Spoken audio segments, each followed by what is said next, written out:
Ah bien voilà Michel, ça fait plaisir de vous avoir avec nous, là, ici à Méhoun. Ah ben nous on est heureux d'être là, surtout avec le magnifique soleil qu'il y a aujourd'hui. Hein?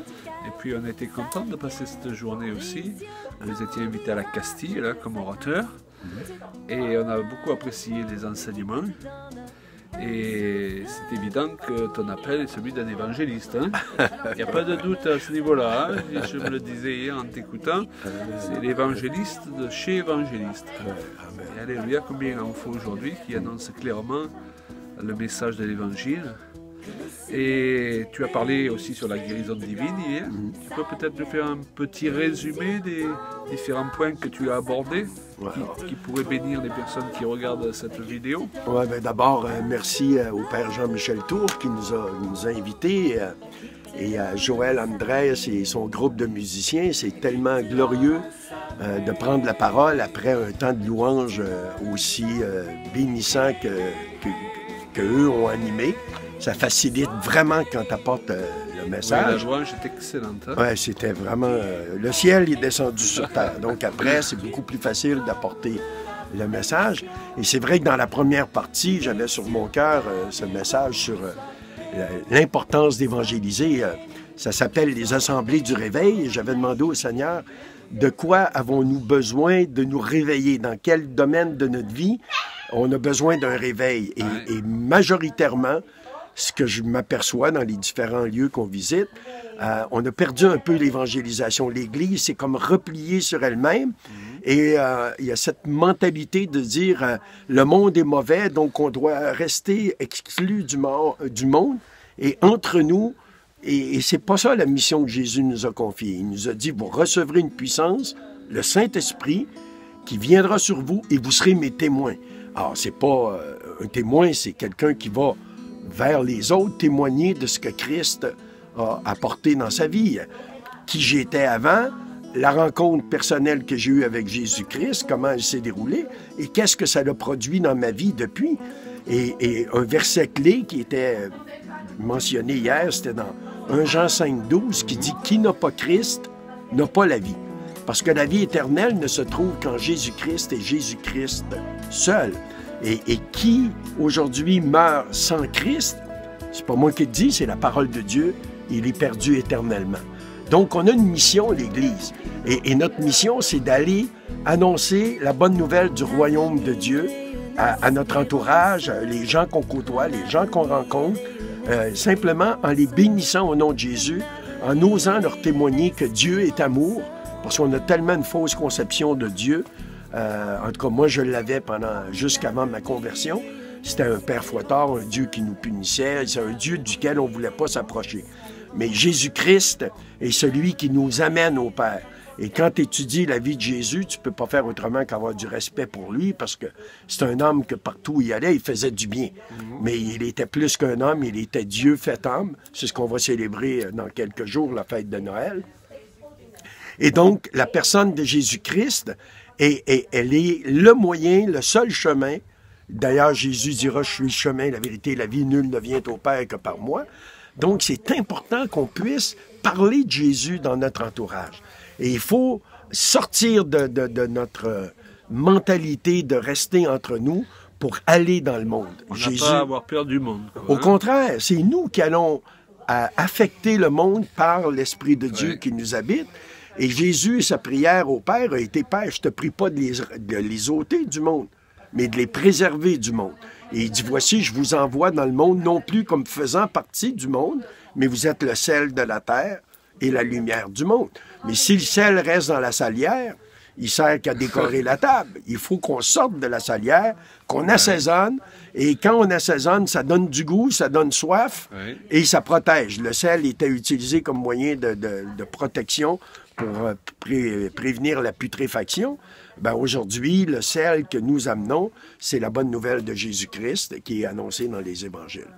Et tu as mentionné que c'est une personne qui t'avait mentionné le nom de Jésus sans rentrer dans des gros développements et des phrases à n'en plus finir, qui mentionnant le nom de Jésus, te disant que le jour où tu aurais assez de la vie que tu menais, eh bien, il suffisait de la donner à Jésus, que cette simple phrase t'a impacté et t'a amené par la suite au Seigneur. Oui, exact. Il ne m'a pas prêché de Genèse à Apocalypse, mais il a semé dans ma vie le nom qui est au-dessus de tous les noms. Puissance, hein? Et oui, et c'est 4 mois après cette rencontre où cet homme m'a mis au défi que le jour où j'en aurais assez de mener ma vie tout seul, de la donner au Seigneur Jésus-Christ. Alors imaginez-vous que serait ma vie aujourd'hui si cet homme avait pas eu le courage et assez d'amour pour semer le nom de Jésus dans ma vie. Oui. Où j'en serais, je serais probablement mort ou je serais pas là aujourd'hui, c'est sûr. Mais ça coûte quoi semer le nom de Jésus dans la vie de quelqu'un? Hey, quel est le prix que Jésus a payé pour nous racheter? On n'a pas à payer un prix autant que lui a payé. Alors nous sortons de nos peurs puis de notre intimidation de la part de l'ennemi et osons semer le nom de Jésus. C'est ce que cet homme d'affaires a fait. Il a seulement semé le nom qui est au-dessus de tous les noms. Et la Bible nous dit dans Romains 10, « Quiconque invoquera le nom du Seigneur sera sauvé. » C'est ce que j'ai fait 4 mois après ma rencontre avec lui. Et par la suite, l'histoire se continue. Ça fait 37 ans. Gloire à Dieu. C'est un point que j'ai trouvé très intéressant dans ton témoignage, parce que parfois les gens imaginent que témoigner, c'est prêcher l'évangile dans les moindres détails, que si on n'a pas expliqué aux gens comment venir à Christ dans les moindres détails, sur le ciel, sur l'enfer, mais c'est pas vraiment témoigner. Mais le Seigneur peut utiliser un seul mot, une seule parole, qui va toucher le cœur des gens, et aussi la puissance qui se trouve dans le nom de Jésus. D'ailleurs, quelqu'un a dit à Jésus, « Dis seulement une parole et je serai guéri. » Exactement. Une parole placée au bon moment sous l'inspiration de l'Esprit engendre automatiquement un miracle. Ça peut être un miracle pour notre âme, pour notre corps. Et là, c'est ce qui s'est passé. C'est vraiment intéressant. La Bible nous dit d'aller avec la force qu'on a. C'est ça. Hein, et donc, notre témoignage. Voilà. Notre témoignage, c'est quoi un témoin? C'est ça que j'expliquais hier. Un témoin, c'est quelqu'un qui a vécu quelque chose et qui partage uniquement ce qu'il a vécu. Avec ce qu'il a. Donc, je donnais l'exemple. Tu vas à un bon resto, après t'en parles autour de toi, tu dis aux gens, « Hey, la prochaine fois tu vas au resto, va à tel endroit, c'est extraordinaire. » Tu vois un bon film, naturellement, tu vas dire aux gens, « Hey, va voir ce film-là, c'est super. Ouais. » Et pourquoi? Parce que tu as expérimenté quelque chose qui t'a fait du bien et c'est dans la nature humaine de partager des bonnes choses. Alors, si tu as goûté combien Dieu est bon, si tu as eu cette rencontre personnelle avec Jésus-Christ, il y a un avant, il y a une rencontre avec le Christ, puis il y a un après, c'est ça que tu es appelé à partager. Dis-le autour de toi, « Hey, c'est extraordinaire, essaye Jésus, tu vas voir, il a changé ma vie, il peut changer la tienne. » C'est pas plus compliqué que ça, être un témoin. Et l'Évangile est une bonne nouvelle. Hein? Et c'est une bonne nouvelle, et dans le monde d'aujourd'hui, Dieu sait combien on a besoin d'entendre des bonnes nouvelles. Oui, beaucoup de gens nous assènent des mauvaises nouvelles tous les jours, à la télé, à la radio, dans la rue. Et là, il y a une bonne nouvelle qu'on peut annoncer. Et en plus, c'est gratuit. En plus, c'est gratuit. Le salut est gratuit. Et ça tout ce que tu as à faire, c'est gros. l'accepter. Ben, moi, ça a changé ma vie, en tout cas. Ça a changé complètement ma vie, et, à un point tel que 10 ans après, j'ai quitté carrière, profession, pour me consacrer uniquement à annoncer la bonne nouvelle, où Dieu voudrait m'amener. Et en 1994, Dieu m'a emmené en France pour la première fois de ma vie. D'ailleurs, c'est dans la région où on se trouve présentement, où j'ai foulé le sol français pour la première fois de ma vie à l'aéroport de Nice en septembre 1994. Et en posant le pied sur le sol français, j'ai clairement entendu la voix de Dieu qui me disait « Je t'appelle missionnaire en France ». Et là, j'ai dit « Oh, un instant, on se calme, je viens d'arriver, je connais même pas la France, je connais personne, mais je savais que Dieu m'appelait et donc j'ai vraiment mis des toisons devant le Seigneur pour être sûr que c'était lui, que c'était pas ma propre chair, que c'était pas ma propre volonté. Et ça a pris 3 ans, 4 ans, en effet, parce que c'est à l'automne, en septembre de 1998, que j'ai quitté mon Québec natal pour venir m'installer en France. Et j'en profite pour dire aux Français, vous êtes merveilleux, vous êtes un peuple accueillant, vous êtes un peuple généreux, vous êtes un peuple... il y a pire pour être missionnaire que d'être missionnaire en France, je peux vous le garantir. J'ai été étranger, vous m'avez accueilli, je vous aime, je vous dis merci. Ah, ça fait plaisir, hein?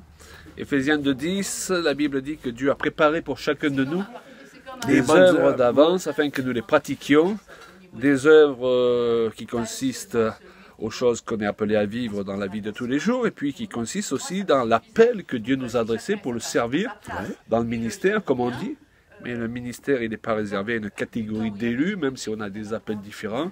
Nous sommes tous appelés à servir le Seigneur d'une manière ou d'une autre, que ce soit comme nous en tant que prédicateurs itinérants, que ce soit dans le monde des affaires, que ce soit en vendant des salades ou des frites sur le cours de notre ville. Ben, justement, tu touches le mot... C'est glorieux.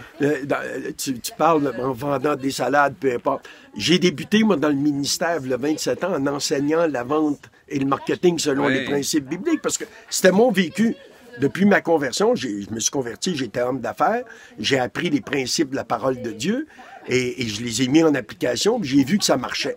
Et quand j'ai eu la conviction que Dieu me disait « quitte tout et suis-moi », et après, j'ai dit « mais je fais quoi maintenant? » Ben, il dit « enseigne ce que tu as vécu avec moi, partage tes expériences. » avec ce que tu as, ce que tu es. Ben oui, donc j'ai commencé à enseigner la vente et le marketing, et je disais aux chrétiens qui venaient suivre le cours de vente, je disais, il faut qu'on change notre mentalité.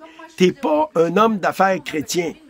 T'es un chrétien déguisé en homme d'affaires pour amener l'évangile de Jésus-Christ là où tu es. Parce que là, dans ton lieu de travail, dans ta commune, dans le lieu où tu vis, il y a des personnes, le seul évangile qu'ils vont entendre de toute leur vie, c'est toi.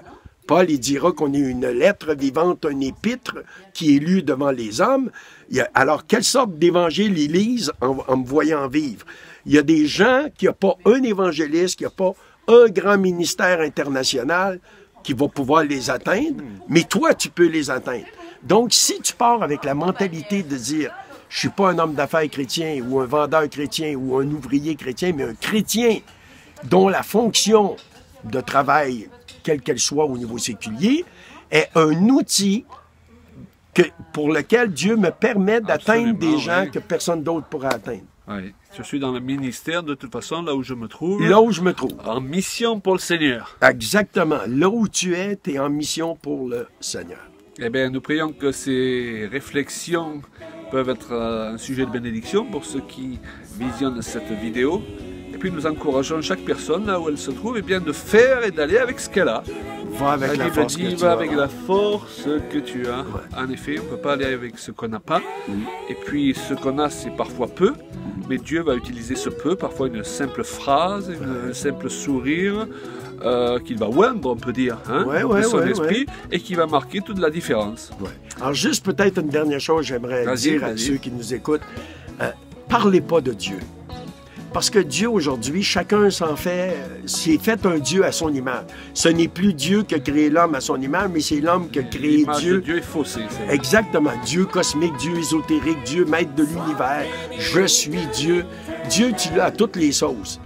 Allah est Dieu, Bouddha est Dieu, Krishna est Dieu. Parlez de Jésus-Christ. Parce qu'il est celui qui a reçu le nom qui est au-dessus de tous les noms. C'est le seul nom par lequel on peut être sauvé. C'est le seul nom par lequel on peut atteindre le Dieu d'Abraham, d'Isaac et de Jacob. Et donc, c'est au nom de Jésus-Christ qu'on doit parler. On doit témoigner de Jésus. Prononcer le nom de Jésus-Christ, comme cet homme d'affaires l'a fait pour moi 37 ans passés. Et ça a eu un impact tel que ma vie en a été complètement changée. C'est ce que je vous souhaite au nom de Jésus. Jésus, le chemin, la vérité et la vie. Amen. Soyez bénis. Soyez bénis.